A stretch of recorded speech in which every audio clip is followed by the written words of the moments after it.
Hi, everyone. This is Brian Lisenby from Lisenby Immigration Law, and I'm reaching out to everyone today to talk to you about 8 CFR 204.5 H3 III, which is the EB-1A criteria for published material about you in professional or major trade publications or other major media relating to your work in the field for which classification is sought. And then it goes on to say that evidence shall include the title, date, and author of the material and any necessary translation, which we'll talk about later. But it is really important that your postings that you provide to USCIS include all those details when you're sharing it with the service, including if it's a web source, a URL, because they will issue an RFE if it doesn't include a URL, the title, the date, or the author of the material, which can cause issues down the line for your successful EB-1A petitions. So when a USCIS officer starts looking at your published material that you provide in your case, they're going to start to ask questions such as the following. Whether the published material was related to you and your field of expertise. And really, they're going to ask, is it about you? Because if you're writing a paper or a post about a certain topic or something else, it really isn't about you. If you're a guest lecturer and you're speaking about something, it isn't about you. And that is a key question for this criteria. Those other things can work sometimes for authorship or another criteria or comparable evidence. But the topic of the post for published material does need to be you and your work, you or your work. Whether the media publication is a major publication or lesser, whether it's regional, national, or international in scope, and you really want it to be national or internationally known, whether the published material qualifies as a professional publication or a major trade publication, and there are differences. Is the circulation, online or in print, high compared to others? Does the publication have a national or international distribution, or is it really distributed locally? And who is the intended audience of the publication? Is it a general audience? Is it a specific audience to your field? Do people who do the same things as you do consume the content, or does everybody consume the content? When you're preparing evidence for this criteria, you want to provide documentation showing your name and that talks about you. You want to provide circulation statistics if those are available. You want to provide evidence regarding the intended audience.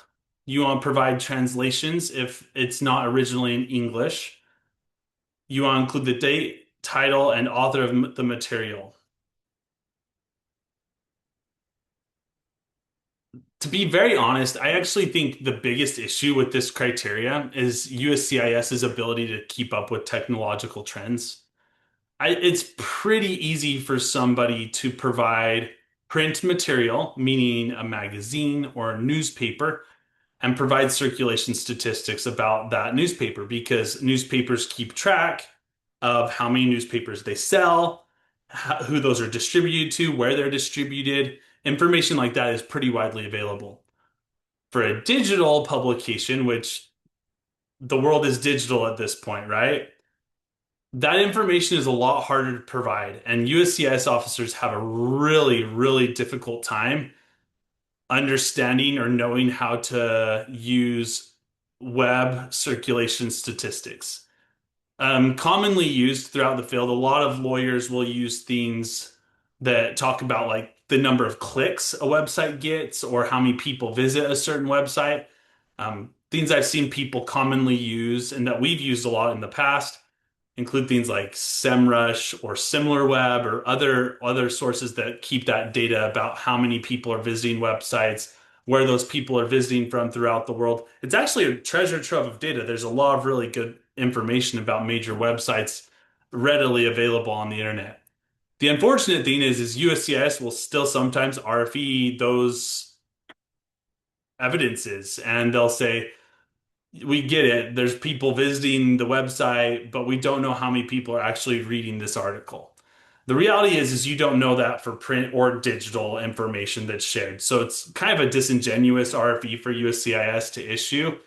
And there's not really a great way to overcome that RFE other than fighting back with other information or sources that talk about the prestige of the article itself or the prestige of the database or the website that you're using to publish information about yourself. And some things are pretty obvious, right? So, like, if information is published about you on something like TechCrunch or New York Times or Forbes, a really obviously major outlet, then those issues are sometimes relatively easy to overcome. It's when the publication is a little more marginal, the web source, that USCIS has a difficult time understanding how prestigious it is and if it really is a major trade publication or if it really is a major news source. So you have to have that data readily available, and you want to do your due diligence in finding and providing that data. Sometimes contacting whoever published the information about you can help you find good sources. Um, Major pitfalls in this area. Number one, most difficult thing to overcome is if USCIS thinks you're paying for a press campaign specifically for your EB-1 case. If they think that you've gone out and contacted some publicists or some other agency to publish content about you online so that you can win this criteria, you might have sunk your EB-1A. You don't want them thinking that. You don't want them believing that. That is such a difficult thing to overcome. I generally tell, sometimes we'll get contacted as a law firm from people who want to help their EB-1 profile. They'll contact us, they'll provide their information about their qualifications, and we'll say, oh, yeah, you're qualified for EB-1A. And then they'll ask the question, well, how can I make my case stronger? And usually what I'll say is, don't pay people to publish articles about you online. And my reason for that is it's better for you to go publish another paper that is internationally relevant or judge some more um, internationally or nationally recognized competitions or events in your field of expertise than it is to go out and build a weakness into your profile that honestly you don't need or that could ultimately only end up hurting your case. Now, famous people do this, right? We know that extremely high profile famous figures in their field of expertise do pay for information to be published about them. It would be ludicrous to suggest that somebody like Taylor Swift doesn't have a huge marketing campaign and a team that does that on her behalf. So should it be bad that someone pays for themselves to be marketed? I don't think so. Famous people do that all of the time. It's a big part of who they are. But if USCIS thinks that is what you're doing, and the whole purpose of you doing that is so that you can receive this benefit, then they will view that negatively in your profile as they should. And so just be careful in how you approach this criteria. If people have published a lot of information about you online, this is a great criteria for you. You do want it to be spread out over time. If it's all a couple of months worth of material and it's all very recent, USCIS is going to view you as someone who's rising to the top of your field and doesn't have sustained acclaim or has a history of accomplishment. Sometimes volume, a large number of press articles can overcome that issue. But in general, you prefer for USCIS to see you as somebody who has a history of having things written about you online. Um, all right, here's a few organizations that might generally work for information published about you. And I'm going to be very broad. There's a lot of different things out there.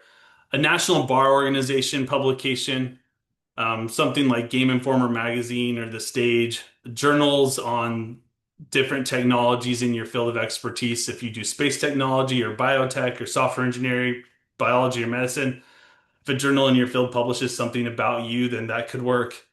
Major media, things like the Wall Street Journal, New York Times, TechCrunch, CNN, Yahoo.com, MSNBC, Science Daily, NewsRx, those things can work. Well-known podcasts have even worked for this criteria. Things that normally don't work.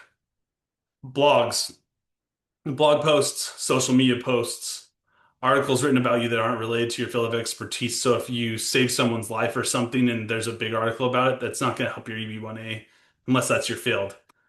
Advertising or marketing materials from your employer. Articles that are extremely old can be difficult if there's like a one-time thing 10 years ago.